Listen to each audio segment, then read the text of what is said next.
Hey dreamers, this is another off the cuff one, and I wanted to just cover what's going on with our portfolios because mine is down significantly, and I'm sure yours is down a lot too. So, what is going on in the market? Is there a new threat coming? One of the things I wanted to point out to you is right here in your Fidelity account. If you actually take a look here under News and Research and Fixed Income Bonds and CDs, where you can see a 6-month US Treasury bond at 5.52. But take a look at this. If you go out to 10 years, it's at 4.91.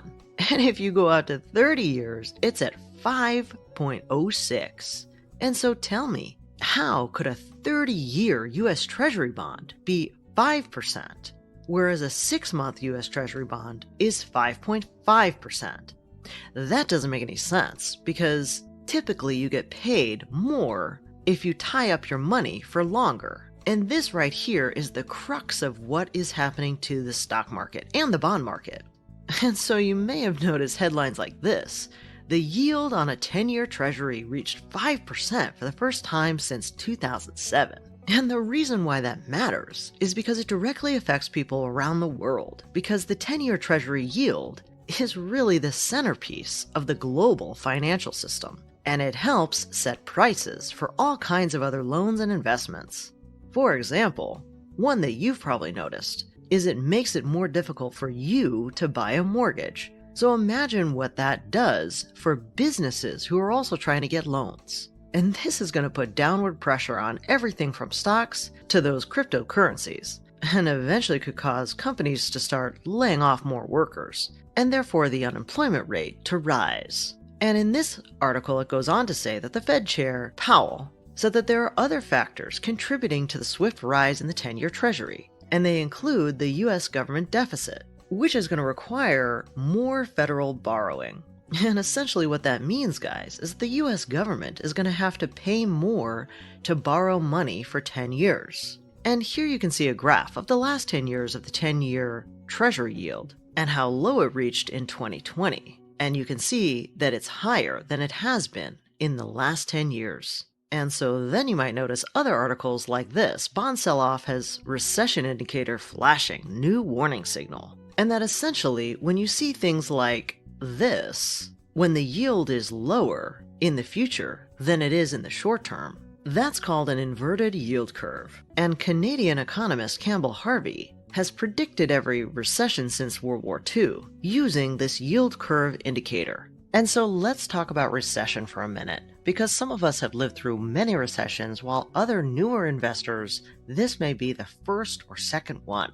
And if you look at this graph, you can see expansionary periods followed by a peak, and then recessionary periods followed by a trough. And that pattern is the cyclical pattern that the market goes through over and over and over as time marches on through GDP growth, industry growth, population growth, and company growth. And so we've experienced an expansionary time with record low interest rates pinned to zero. And so it has been expected that a recession would hit sometime in 2023 or 2024. And there's been tons of speculation of whether or not it was going to be a soft landing or a hard landing. And the expectation was actually that earlier in the year, we would start to feel recessionary pressures. And so this isn't a new signal that we're getting.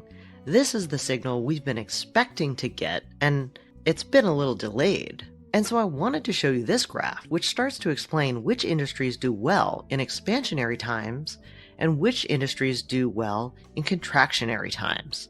And so you can see in the expansion or growth phase, information technology, financials, communications, and consumer discretionary does very well. And at the peak, financials, energy, and materials. But during a recessionary or a contraction time, healthcare, consumer staples, and utilities are the ones that typically do better in a recession.